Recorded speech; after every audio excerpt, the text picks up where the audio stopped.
রাজনীতিতে বহুল ব্যবহৃত একটি প্রবাদ আছে, রিভেঞ্জ অফ নেচার, অর্থাৎ প্রকৃতির প্রতিশোধ। ইতিহাস কাউকে সঙ্গে সঙ্গে শাস্তি দেয় না, আবার কাউকে ক্ষমাও করে না। বাংলাদেশের রাজনৈতিক ইতিহাসে সম্প্রতি এমন এক ঘটনা ঘটেছে যা 2 বছর আগেও ছিল কল্পনার অতীত। যে গোপালগঞ্জকে শেখ হাসিনা নিজের পৈতৃক সম্পত্তি এবং আওয়ামী লীগের অপ্রতিরোধ্য দুর্গ বলে মনে করতেন, আজ ঠিক সেই গোপালগঞ্জে বীরের বেশে প্রবেশ করলেন বাংলাদেশ জামায়াতে ইসলামীর আমির ডক্টর শফিকুর রহমান। গত 17 বছর ধরে যে দলটিকে নিশ্চিহ্ন করতে শেখ হাসিনা আপ্রাণ চেষ্টা করেছেন, যাদের শীর্ষ নেতাদের ফাঁসি, গুম এবং হাজার হাজার মিথ্যা মামলায় ধ্বংস করে দেওয়ার পরিকল্পনা ছিল, আজ সেই দলের প্রধানই দাঁড়িয়ে গেলেন হাসিনার নিজের মাটিতে এক বিশাল জনসমাবেশের কেন্দ্রবিন্দু হয়ে। অন্যদিকে একসময়ের দুর্দণ্ড প্রতাপশালী শেখ হাসিনা আজ দেশ ছাড়া। বর্তমানে তিনি ভারতে অবস্থানরত পলাতক জীবনযাপন করছেন। এ বাস্তবতাই যেন ইতিহাসের নির্মম পরিহাস। এই প্রেক্ষাপটে প্রশ্ন উঠছে, ডক্টর শফিকুর রহমানের এই রাজকীয় আগমন কি শুধু একটি নির্বাচনী কর্মসূচি, নাকি এটি ফ্যাসিবাদের কফিনে মারা সেই চূড়ান্ত প্যারে? গোপালগঞ্জ কোনো সাধারণ জেলা নয়। গত 15 থেকে 17 বছর ধরে এটি ছিল বাংলাদেশের তথাকথিত গ্রিন জোন বা ভিআইপি এলাকা, যেখানে ভিন্ন মতের রাজনীতি করা ছিল প্রায় অসম্ভব। জামায়াতে ইসলামী তো দূরের কথা, বিএনপিও এখানে রাজনীতি করতে ভয় পেত। শেখ হাসিনা ভেবেছিলেন নেতাদের ফাঁসি দিলে জামায়াত শেষ হয়ে যাবে, কিন্তু ইতিহাস আবারও প্রমাণ করলো আদর্শকে কখনো ফাঁসি দেওয়া যায় না। যখন গোপালগঞ্জের আকাশ বাতাস নাড়ায়ে তাকবীর স্লোগানে প্রকম্পিত হলো, তখন তার নিছক একটি জনসমাবেশ ছিল না, এটি ছিল একটি গভীর রাজনৈতিক বার্তা।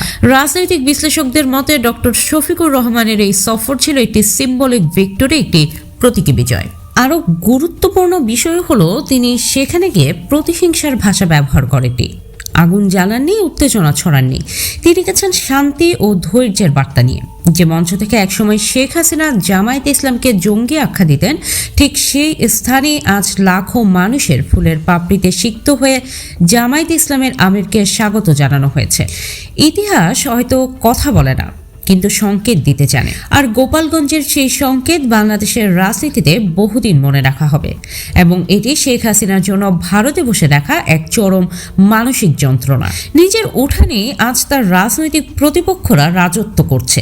যে মাটিকে তিনি নিজের ব্যক্তিগত দুর্গ বলে ভাবতেন, ঠিক সেই মাটিতেই আজ ভেঙে পড়েছে তার দীর্ঘদিনের ক্ষমতার মিথ, অহংকারের প্রাচীর। এবার আসা যাক একটি অত্যন্ত গুরুত্বপূর্ণ ও ভিন্ন অ্যাঙ্গেলে। আপনাদের নিশ্চয়ই মনে আছে, 5ই আগস্টের পর জাতীয় নাগরিক পার্টি এনসিপির অন্যতম নেতা হাসনাত আবদুল্লাহ ও তার সহযোগীরা যখন গোপালগঞ্জে গিয়েছিলেন, তখন কি ঘটেছিল? আওয়ামী লীগের সন্ত্রাসীরা তাদের উপর বর্বরোচিত হামলা চালায়, সেনাবাহিনী ও প্রশাসনের গাড়িতে আগুন দেওয়া হয়। পরিস্থিতি এতটাই ভয়াবহ হয়ে উঠেছে, হাসনাত আবদুল্লাদের জীবন রক্ষার্থে সেনাবাহিনীর ট্যাঙ্কে করে এলাকা ছাড়তে হয়েছিল। ওটা ছিল শুধু একটি হামলা নয়, ওটা ছিল রাষ্ট্রীয় শক্তিকে ব্যবহার করে ভয় দেখানোর এক নগ্ন প্রদর্শন, একটি স্পষ্ট বার্তা, এটা আমাদের এলাকা, এখানে ঢুকলে প্রাণ নিয়ে ফিরতে পারবে না। কিন্তু আজ সেই গোপালগঞ্জ সম্পূর্ণ শান্ত। প্রশ্ন হলো কেন? কারণ আজ জামায়াত একা নয়, আজ জামায়াত, এনসিপি ও 10 দলীয় জোটের অন্যতম প্রধান শক্তি। হাসনাত আবদুল্লাদের উপর যে হামলা চালানো হয়েছিল, তার জবাব আজ দেওয়া হয়েছে, তবে অস্ত্র দিয়ে নয়, রাজনীতির ভাষায়। যে মাটিতে হাসনাতদের হত্যার চেষ্টা হয়েছিল, ঠিক সেই মাটিতেই আজ জোটের প্রধান নেতা ডক্টর শফিকুর রহমান পাচ্ছেন রাজকীয় মর্যাদা। রাজনৈতিক বিশ্লেষকরা বলছেন, এটি প্রমাণ করে গোপালগঞ্জের মানুষ এতদিন আসলে জিম্মি ছিল। ভয়, আতঙ্ক ও দমন পীড়নের কারণে তারা মুখ খুলতে পারেনি। আজ জামায়াত ও জোটের শক্ত উপস্থিতিতে সেই ভয় ভেঙে গেছে। হাসনাত আবদুল্লাহর উপর জানানো সেই অপমানের জবাব আজ সুদে আসলে পরিশোধ হয়েছে ডক্টর শফিকুর রহমানের এই প্রতীকী বিজয়ের মাধ্যমে। গোপালগঞ্জে জামায়াতের এই সমাবেশ আওয়ামী লীগের অবশিষ্ট নেতাকর্মীদের জন্য এক বিশাল সাইকোলজিক্যাল ব্লো, এক গভীর মানসিক আঘাত। তারা এতদিন ভাবত ঢাকা যাই হোক, গোপালগঞ্জ আমাদেরই, কিন্তু আজ সেই শেষ আশ্রয়টুকু ভেঙে পড়ল। ডক্টর শফিকুর রহমান প্রমাণ করে দিলেন, বাংলাদেশে এখন আর কোনো নো এন্ট্রি জোন নেই। তিনি যখন গোপালগঞ্জের মানুষের উদ্দেশ্যে ভাষণ দিচ্ছিলেন, তখন আসলে তিনি পুরো দেশকেই বার্তা দিচ্ছিলেন। ফ্যাসিবাদের শেকড় উপড়ে ফেলা হয়েছে, শেখ হাসিনা ভারতে বসে হয়তো ভাবছেন যে দলটিকে তিনি মাটিতে পুঁতে ফেলতে চেয়েছিলেন, তারাই আজ তার বাড়ির সামনে দাঁড়িয়ে দেশ গড়ার ডাক দিচ্ছে। এর চেয়ে বড় রাজনৈতিক পরাজয় আর কি হতে পারে? এখন প্রশ্ন উঠেছে, এই গোপালগঞ্জ সমাবেশকে আগামী নির্বাচনের ফলাফলে বড় প্রভাব ফেলবে? টুঙ্গিপাড়া কেন্দ্রিক যে মিথ এতদিন প্রচলিত ছিল, ডক্টর শফিকুর রহমান সেখানে দাঁড়িয়েই সেটিকে ভেঙে দিলেন। এতদিন বলা হতো গোপালগঞ্জে আওয়ামী লীগ ছাড়া নাকি গাছের পাতাও নড়ে না, কিন্তু আজ জামায়াতের আমির সেই লোককথাকে সম্পূর্ণভাবে চূর্ণ বিচূর্ণ করে দিলেন। শেখ হাসিনা 17 বছর ধরে গোপালগঞ্জের মানুষকে ভোট ব্যাংক হিসেবে নয় বরং ঢাল হিসেবে ব্যবহার করেছে। তাদের বোঝানো হয়েছে আওয়ামী লীগ না থাকলে তোমরা শেষ, কিন্তু আজ যখন জামায়াতের আমির সেখানে দাঁড়িয়ে বললেন আমরা প্রতিশোধ নিতে আসিনি, আমরা ইনসাফ কায়েম করতে এসেছি, তখন গোপালগঞ্জের সাধারণ মানুষের চোখে মুখে ছিল স্বস্তির ছাপ। আর এটাই সবচেয়ে বড় পরিবর্তনের ইঙ্গিত। রাজনীতির মাঠে গতকালকের ঘটনা প্রবাহ এক গভীর ও তাৎপর্যপূর্ণ শিক্ষা দিয়ে গেল। 5ই আগস্টের পর এনসিপি নেতা হাসনাত আবদুল্লাহকে ট্যাঙ্কে করে এলাকা ত্যাগ করতে হয়েছিল, যা অনেকের চোখে ছিল স্বৈরাচারী শক্তির শেষ হিংস্র প্রকাশ, প্রেতাত্মাদের শেষ কামড়। সেই ঘটনার ঠিক বিপরীত চিত্রই এখন গোপালগঞ্জে।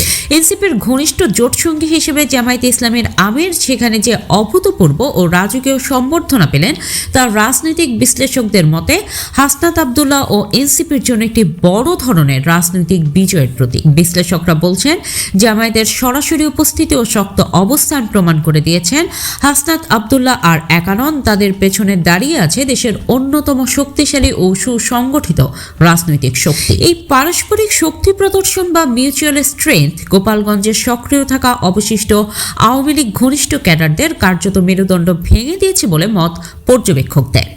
তাদের ধারণা সংশ্লিষ্ট গোষ্ঠীগুলো এখন বুঝে গেছে আর আগের মতো সেনাবাহিনী বা প্রশাসন তাদের ঢাল হয়ে দাঁড়াবে না এবং সাধারণ মানুষ আর ভয়ে মাথা নত করবে না। একসময়ের ট্যাঙ্কের সেই অপমান আজ রাজনৈতিক সাফল্য ও জনসমর্থনের দৃশ্যে অনেকটাই মুছে গেছে, যা আবারও প্রমাণ করে দিয়েছে লাঠির জোরের চেয়ে জোটের জোর অনেক বেশি কার্যকর। সবচেয়ে গুরুত্বপূর্ণ হয়ে উঠেছে গোপালগঞ্জের সাধারণ মানুষের প্রতিক্রিয়া।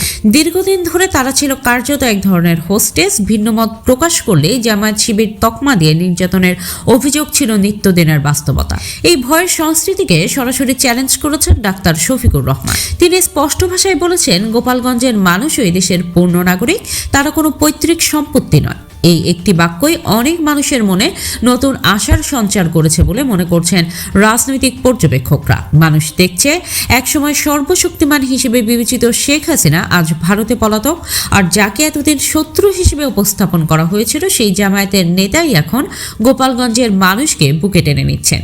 পর্যবেক্ষকদের মতে গোপালগঞ্জের এই বিশাল জনসমাগম প্রমাণ করেছে সেখানেও আওয়ামী লীগ বিরোধী একটি বড় জনগোষ্ঠী ছিল, যারা প্রায় 17 বছর ধরে দম বন্ধ করে নীরবে দিন কাটিয়েছে। রাজনৈতিক বাস্তবতার নির্মমতা এখানেই, যেখানে দাঁড়িয়ে শেখ হাসিনা একসময় জামায়াতকে কটাক্ষ করতেন, আজ সেখানেই জামায়াতের আমির দাঁড়িয়ে দেশ গড়ার শপথ নিচ্ছেন। ফাঁসির মঞ্চ থেকে ফিরে আসা একটি দল আজ রাজপথে সক্রিয়। প্রিয় দর্শক, আপনার কি মনে হয় গোপালগঞ্জ কি সত্যিই এখন মুক্ত, নাকি এটি জামায়াত এনসিপির জোটের চূড়ান্ত বিজয়েরই পূর্বাভাস? আপনার মূল্যবান মতামত অবশ্যই কমেন্টে জানাবেন। ভিডিওটি ভালো লাগলে লাইক করুন এবং শেয়ার করে সকলের মাঝে ছড়িয়ে দিন। আজকের মতো এখানেই বিদায় নিচ্ছি। ততক্ষণ পর্যন্ত ভালো থাকুন, সুস্থ থাকুন। আল্লাহ হাফেজ।